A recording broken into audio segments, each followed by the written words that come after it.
So this is my really old Balrog. I had this way back I think in 2001, maybe 2002, but it was the first release to coincide with the film. This was a really old Warhammer miniature. It's a metal miniature as well, as they were back then. And it's in a pretty bad way. You can see over time, it's just fallen to pieces. It's also got a paint job that I did when I was 14. So I think it's time to give this Balrog a new lease on life.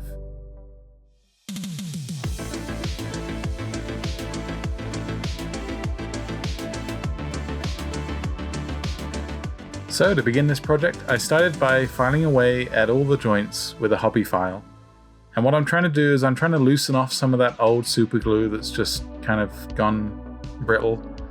And I'm also trying to rough up the surface enough to give the pieces a little bit more purchase when I glue them together.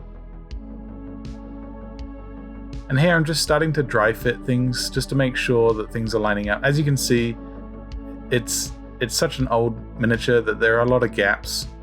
And I don't know if that's over time or if it's just product of just old Games Workshop miniatures. I'm also clearing off some of the super glue off of the wings here. And again, just making sure things are fitting nicely.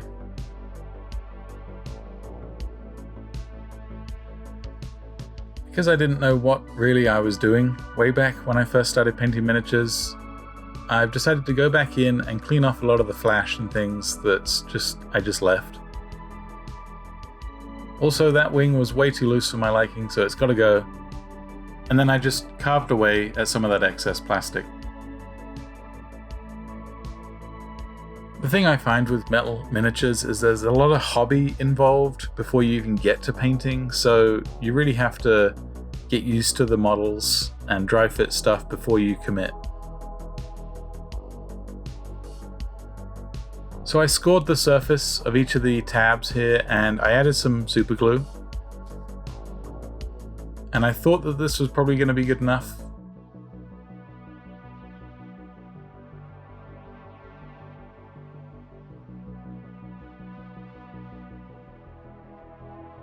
But as you can see, it wasn't a strong enough bond.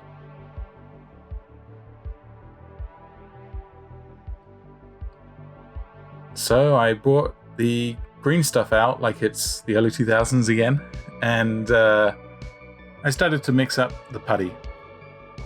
So this is a 2-part epoxy, almost like a plasticine type thing. You mix the two colors together until you get a green color, and that activates the chemicals. And what will happen is if you use this, it will then harden into almost like a plastic material. So it's great for sculpting, great for like gap filling. And so what I did is I ended up making these little sections that I could use to A, fill the gaps between the two joints, and B, give the super glue something to glue onto. For the wings, I decided to just add a little bit of pin in there just to help the attachment. So I drilled a hole into the body and took some wire and snipped a small pin. And then again I drilled into the wings to receive it. This helps add a little bit of strength, but also gives the super glue somewhere to attach. Ideally, I should have been using silicone brushes to help sculpt some of this green stuff into place, but I didn't have any to hand, so this was just me using my hands, using the X-Acto wherever I could just to kind of get the impression and try to match some of the texture that's already on the Balrog.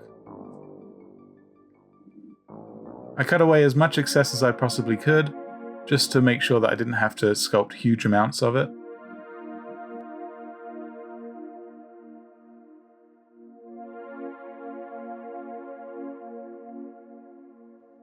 I was just sticking to simple shapes to help fill in these gaps, and I didn't want to do anything too complex.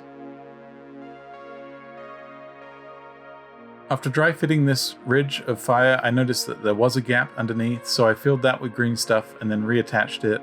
But it means I have to sculpt some of that flame detail back in. Again, I was just using the X-Acto for that.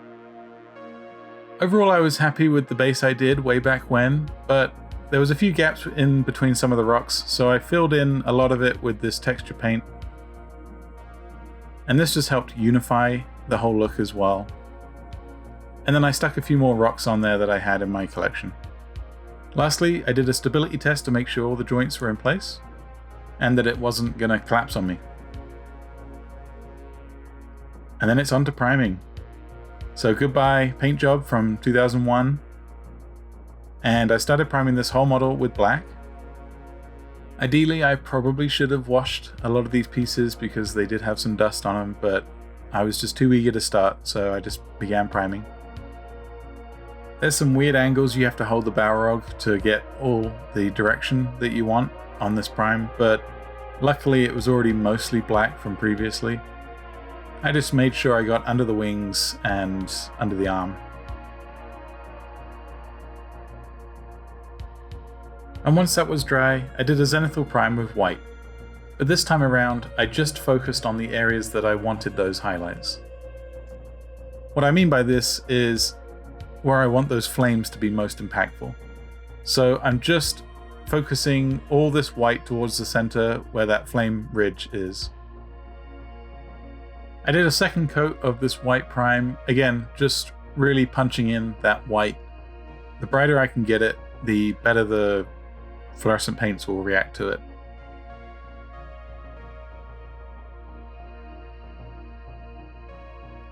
I ran a fluorescent red through the airbrush, and luckily this was watery enough just to fly straight through there, and I started laying in some of that initial glow. My goal here is to cover up any of that white on the edge between the white and the black with this fluorescent red, and by the nature of the contrast underneath, it will have a natural fall off.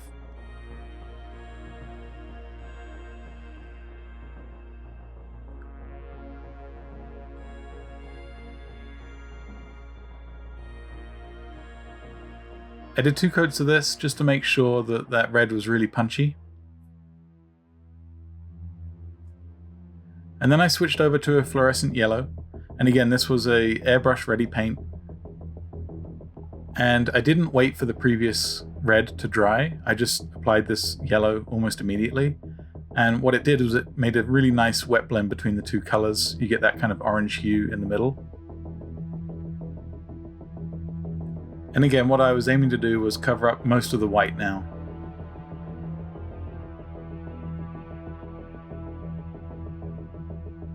Next, I switched out to a fairly light yellow. This was a moondust color. And with a little bit of thinner through the airbrush, I applied another coat, but just focused it right in the middle of that yellow.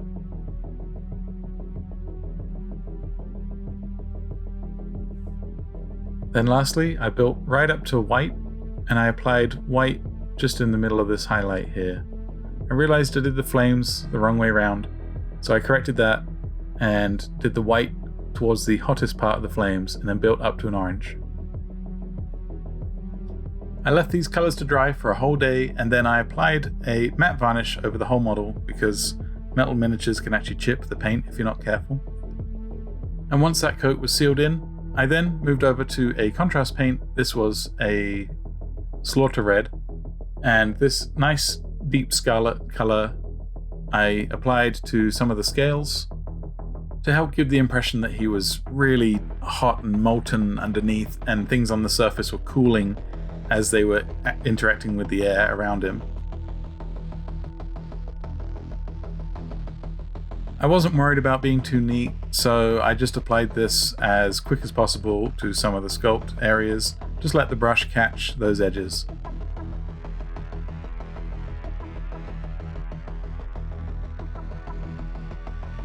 I wanted to blend this look all the way down the arms, so what I ended up doing was just lightly dragging the brush over, and it was catching all those ridges and things.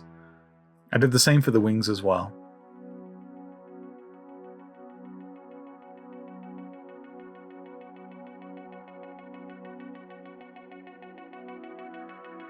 Next, I switched out to a black paint and just applied this as quick as possible. I kind of developed a technique just to do a couple dabs on each of these scales. It took a long time. But what I was trying to do was focus in just the middle of those scales, where it had probably cooled the most, and left the edges that scarlet red.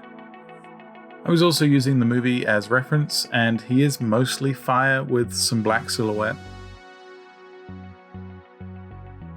So I decided to give the flames a little bit more punch, and I used a very watered down white and just started to fill in the base of those flames. The nice thing about this paint job is, because it is mostly fire effects, the sketchier you are, the more energy you give the paint job.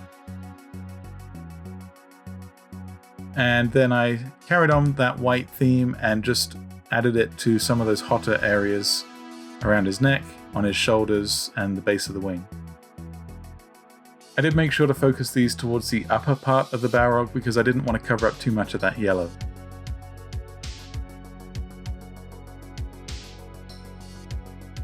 And now moving on to the face. So this was pretty tough because in the film, he's really just eyes and mouth that's lit, and everything else is silhouette because of the intensity of the light. So to recreate that, I started off by painting those exact same highlights, the tongue, the mouth, and the eyes, in the same bright colors I had. So I used the white, the moondust yellow, and just focused on building up that intensity in those hot spots.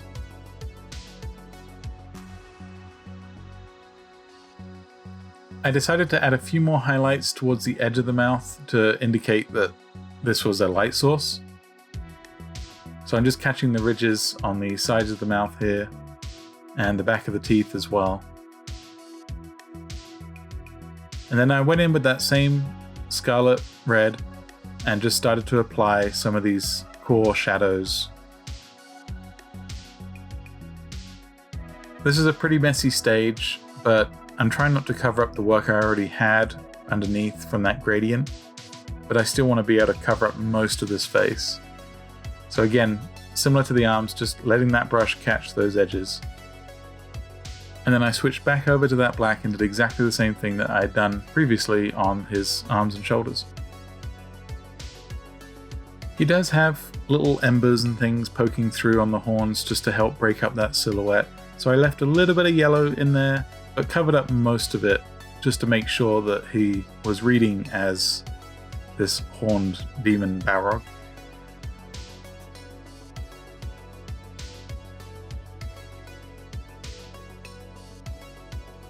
I decided the eyes weren't really punchy enough, so I went back in with those yellows and just built them up again in intensity.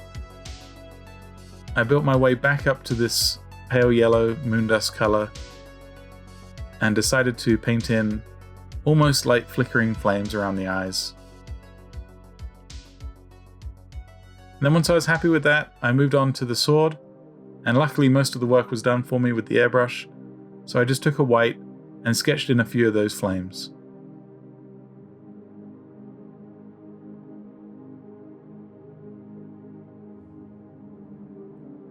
I wanted to break up those big sections of black prime that didn't have any paint on them, so I decided to take a pretty dark grey blue and just dry brush some of this onto some of the edges.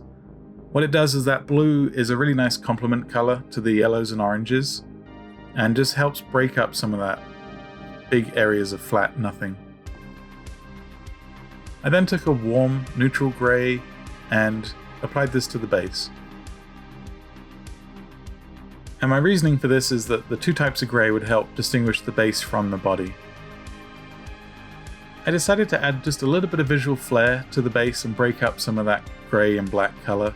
So I built up a glow exactly the same way I did for the rest of the Balrog, just using those reds and yellows already on the palette. And this helps kind of sell the idea that the sword is just glowing. And then finally, I finished out the miniature like I always do with a black rim. And here is the finished result. The Flame of Udun, the Nameless Terror, the Balrog. I'm so happy with this miniature. This is something that I've had on my plate to do for a while, for a very, very long time. I found a whole box of old Warhammer Lord of the Rings miniatures, And some of them are really goofy and the sculpts are really bad. But this was something I really wanted to tackle again. I remember buying that box and assembling the miniature and trying to replicate the paint job on the box and just not really feeling it, and then the whole thing just kind of fell to pieces over the years. So to have this back again in all its glory with modern day paints, this just feels amazing. Let me know how I did in the comments below. Did I recapture the magic of this original model? If you've enjoyed this challenge, please drop a like. That really helps out the video. And if you're new to the channel, consider subscribing as well. Thanks so much for watching.